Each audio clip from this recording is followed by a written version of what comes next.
Big fan of this guy's work. You know, a lot of people in the media, they always want to like protect their relationships.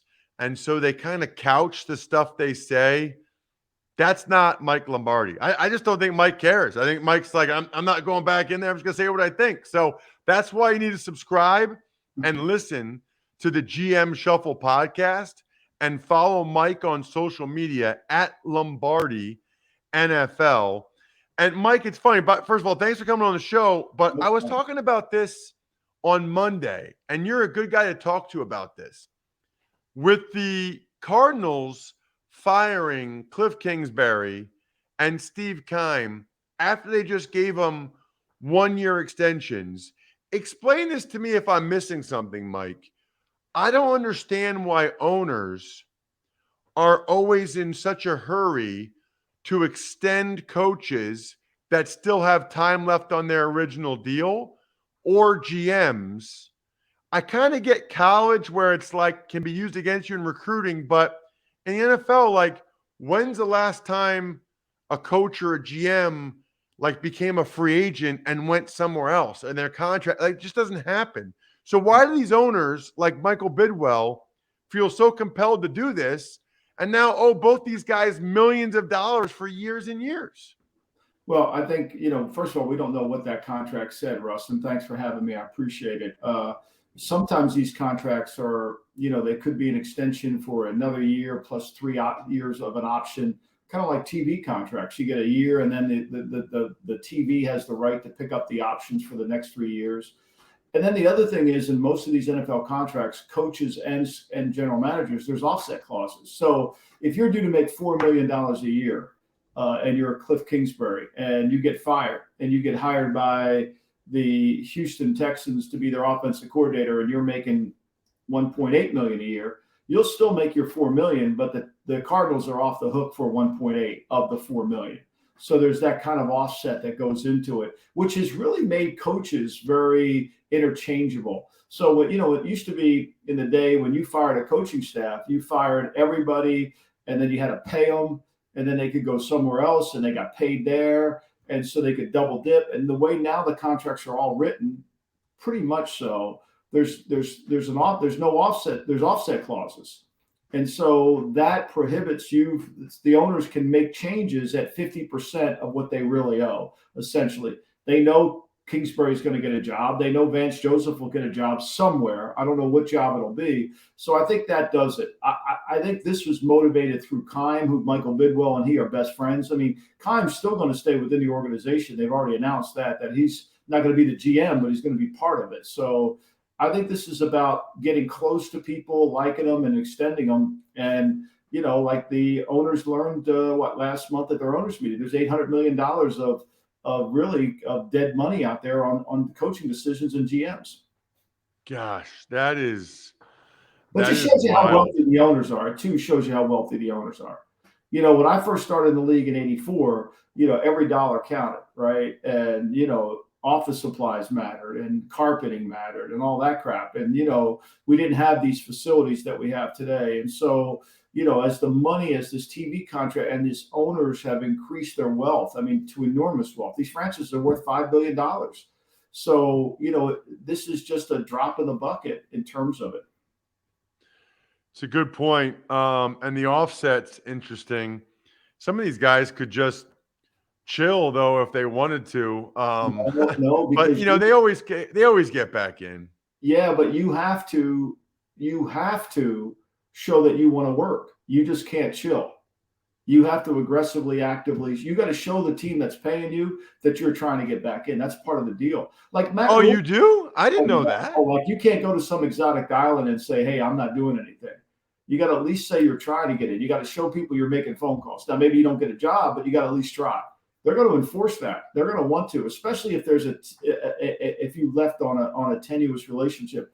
Look, I mean, Matt Rule went to Nebraska and basically took Tepper off the hook on everything. What about you go somewhere else? Like, why isn't Nebraska hire Rule for $1 a year? And he screws over Tepper, and Nebraska saves a bunch of money. So there's market value in the position you go to. And so when you take that position, you've got to at least pay the market value of that position. That's kind of what it is. So you can't go for a dollar. Hell, when I left Cleveland in 1996, I was supposed to go to the Raiders. I had 2 more years left on a contract, and Al Davis called me and said, "You can come out here, and here's what we're going to pay you." Well, once he told Art Modell what he was going to pay me, Modell called me on the phone and said, "There's no way I'm letting you go out there and work and have him pay you so little, and I'm paying everything. I'll just pay you the whole thing. I would rather do that than get screwed by him in this deal." And so I had to sit. I couldn't go because if I would have gone, Modell's would like, "I'm not paying you." And he had every legal right within the league rules to not pay me. Wow. That's really interesting, Mike. I didn't know that. Um, Speaking of that, I know I don't know what it's like now, but I've talked with some GMs that have told me GMs make what, like half the amount that coaches make on average? Not anymore. I mean, I think what Joe Douglas's contract really had kind of raised the bar in for most GMs. I think they're starting to get paid. They're not getting paid to the level of a head coach, but they're certainly getting paid above coordinator level. They're really starting to make some serious cash now in that role. And it depends on what your role is, right? Some of these guys have GM titles, but they're really not, they don't run everything. They don't hire the coach. They don't, they're not in charge of the equipment staff. They're not in charge of the trainer. Like the true GM, when I started, ran everything, including the ticket office. And then now we have the business operations runs a lot of that stuff, and the coach kind of runs the training room and the locker room. So most of these guys that are general managers are really director of player personnel that have the title. That is so interesting. GMs were running the ticket office? Oh, Jim Finks ran the ticket office. I mean, all those guys back in the day. You got to remember the league back, even going to '84, which doesn't seem that long ago. It was a all these teams were mom and pop organizations. Hell, I mean, when I won my first Super Bowl in 1984, our facility in San Francisco, we were in this. I mean, literally, it couldn't have been more than we were a 2-story building that we changed the meeting rooms into the draft room once the season was over. That is wild. I mean, And one, two, from my standpoint, Mike, if I were an owner, okay, let's say I was the Walmart guy that bought the Broncos or whatever, right? I feel like my first move would try to get a guy like, I don't know, Howie Roseman or whoever you think is the best GM, because that's the guy that a lot of times, Howie's had a lot of influence in hiring coaches and their roster is awesome. Like, tell me why, if you could spend, if money wasn't an option, why wouldn't your first move be, and forget Howie, like whoever you think is the best roster guy, the best GM, why isn't that the first move to try to get the best one of those guys? Because the GM doesn't control the team. The GM supports the team, right? So what's the difference? Okay, so the guy that stands in front of the players every day, if he has the authority to hire and fire the players, he's got the players' attention. If the players feel like the owner, Jerry Jones, is in control of the roster and they can do pretty much whatever they want, and unless he says goodbye, they're on the team, then you're out of alignment as an organization. So what the Eagles have done with Howie and with Sirianni and before that with Peterson is that the Eagles believe, and I never really was a believer in this, but they really have made it work, is they allow the organization to carry the coach. So they train the coach too. They do a good job of coaching the coach. They do a good job of picking the staff. They do a good job of doing all that. They kind of work in that collaborative effort. And a lot of it comes from the alignment between Jeffrey and Howie. There's their alignment. I wrote about this today for the Daily Coach, which is a website I write for. It's a leadership website. George Raveling and I do it. So I wrote about this. There's being on the same page and there's being aligned. Those are two different things. A lot of teams in the NFL think they're on the same page, but very few are aligned. Philadelphia is aligned. I think what Penner said in your Denver reference, what Penner said was the best thing I've heard an owner say in the last 20 years. when he said he was looking for a CEO, when he said he was looking for somebody to come in and give them the discipline, the structure that they need. And in football, it can only come from the coach. If it comes from the GM, there's a disconnect. It doesn't work. It'll work, but it takes a unique relationship. And so I just think Walsh, Belichick, Pittsburgh, they're aligned perfectly because Tomlin, even though he doesn't carry the title of general manager, he's immensely influenced in the drafting and who he puts on his team. That has to be the case. Really interesting. One of the things that's come up the last couple of weeks, Mike, that I wanted your opinion on, we've got guys that are top 15 prospects in the draft staying in school. I mean, Fashanu, the left tackle for Penn State, this D end at Florida State, who's an Albany transfer, which is wild, is staying there. I mean, would you ever recommend a top 15 kid to stay in school? I can't imagine what the logic is there. You can really only go down, Mike. Well, the logic is simply this. The NIL's out there, Ross. I mean, they're making money on the NIL. They've got insurance to protect themselves on the 15th pick in the draft or wherever they are. It's a little bit different landscape than it was before NIL. I think before NIL, you're absolutely right. Like, why would you not go out there if you're a top 15? But now with NIL and all the money that they're making and in college, and they're increasing their value and increasing their brand, I think you can make the argument, why not? I think that you certainly have a risk, but you're insured by that risk. And you go through Morgan, the left tackle for Arizona, is a really good player. He went back in the draft too. I mean, there's a lot of guys out there that have gone back. Look, Will Anderson went back in the draft last year. He could have come out and he went back in. Now he's coming out this year, but I think a lot of it is the NIL.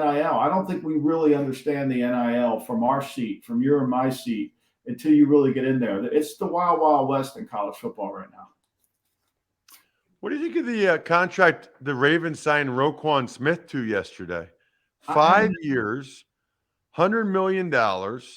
He's getting $45 million guaranteed. There's a lot of people that don't believe that off-the-ball linebackers are worth that much. The Ravens evidently are not one of them. Maybe that's their experience with Ray Lewis over the years. I think the game's changed. There used to be, I just finished this book called Football Done Right, which is about the Hall of Fame and about the evolution of football. And it will be out in August. And you just finished writing another one? Oh yeah, I did that one. Yeah, that's going to come out in August. And so, how many books have you written now? 2. What was the first one? Gridiron Genius. It's a book about Belichick and Walsh, and really it's a book about culture. It's really a book about culture, about how to build a championship team, how to build a championship organization more than a team. But when I was working on the book, the middle linebacker in pro football in the 50s and the 60s, and even in the 70s, was the most dominant player on the field. He called the defense. He never left the field. He stayed on the field. He was instrumental in everything. And as the game changed and formations changed, then that player became a little less valuable. And so the question, instead of can he play on 3 downs, is irrelevant. The question then has to be framed, can he play against every formation? Okay, so if they're in 11 and it's first down, can he stay on the field? Okay, if they're in 12 on first down, can he stay on the field? If they're in 10 in first down, can he stay on the field? Some of these guys back in the day, if you went to 11, they had to come off the field because they couldn't play in passing downs. So now we're in the point where it's all about how many formations can you play. And when your Mike linebacker is fast, like Roquan Smith, then you're good, and really your defense is fast. That's a rule. And 2, you're really good in the red zone. You're really good in the red zone, which is why Baltimore's so good in the red zone. When your Mike linebacker can run and play in the red zone, covers up a lot of the sins of the zone defense, and it makes it harder for the quarterback to throw the ball in the middle of the field, which is what they want to ultimately do. So it makes perfect sense to me for them to pay him in this game the way it's going, because you can't get Roquan off the field. You can't formation him off the field. It makes no sense to pay Jamal Adams, who basically is a cover 3 strong safety who has to be in the box and can't cover anybody. And so you can't, that's the hard one, right? So you could formation Jamal Adams off the field just by just the nature of where he lines up. Whereas you can't do that to Roquan Smith, or not formation. You can personnel group him off the field. So that's what's coming on in NFL football today. And the Mike linebacker to me is one of the most valuable players on the field because of that. Speaking of the Ravens, let's say you were Eric DeCosta. What would you do with Lamar Jackson? Would you change anything contract wise? I mean, or would you one of the reasons why I think, Mike, that Roquan got that deal is because the Ravens had to keep the franchise tag option available for Lamar. Of course, yeah. But I think two things. Look, this whole Lamar thing comes down to two words: Deshaun Watson. I mean, that's really who's at fault here. Deshaun Watson got a fully buttoned up guaranteed contract, the first in NFL history, the first. And for a player that had off the field issues and was suspended, and should have been the last player to get a full buttoned up contract. I mean, Brady's never had one, yet Deshaun Watson got one. So that's really the root of the problem between Lamar and the Ravens. I don't blame either side. I think Lamar's certainly entitled to it. And I think the Ravens want to keep their salary structure not conducive to what happens in Baltimore. But I do think if I were Eric DeCosta, what I would take a strong, hard look at is the offense we're running. I think the offense they run in Baltimore is really chaotic. I think it's ridiculous. It has no passing game attached to it. Even if Lamar comes back against Cincinnati this week, they'll struggle to throw the football. They can't throw the ball consistently. They can't get behind in a game and come back. They have to play from in front. They have to rely on this run game out of shotgun, which doesn't have a lead blocker half the time, and they're trying to run read options and all that. I think Lamar would be unbelievable if he played with the 49ers in Kyle Shanahan's offense. Under center, fake bootleg, outside zone, move him around the pocket, create a situation where he's got a lot more easier throws. Lamar is really accurate between the numbers. He's really good between the numbers. Lamar's not accurate outside the numbers. If you watched him at Louisville, first play of a lot of Louisville games, he would throw a post and it would hit the receiver right in the face mask. He was very good there. However, now the way they do it, their team isn't built for Lamar. Lamar needs big receivers. Lamar needs guys with long catch span. He doesn't need Deshaun Jackson who can run vertical outside. He needs guys that can catch the inside routes. That's why his MVP season, what did he have? He had Mark Andrews and Hayden Hurst. Last question, Mike. What do you think Brady does next year? Where do you think he ends up? I don't have an answer for that, but I think he's still – I mean, I know his numbers are bad, but I don't see a decline in his skill set. I really don't. And I know I'm a huge Brady fan, and I'm Team Brady, but I don't see it. I mean, when I went there in 13, when I first went there in 14, I thought maybe he was losing a little bit of it. I mean, I think he's as accurate with the football as he's ever been. He's moving better at 45. I mean, I don't know how the hell he's doing it, but he is. So, for me, I think he probably wants to keep playing. Check him out on social media at Lombardi NFL. That way you can see where to get everything. The GM Shuffle Pod, the Daily Coach. That's the key. If you're following him on social media, then you can get all of his great content. Mike, thank you so much for coming on the show. I really appreciate it. Thanks, Ross. Appreciate you.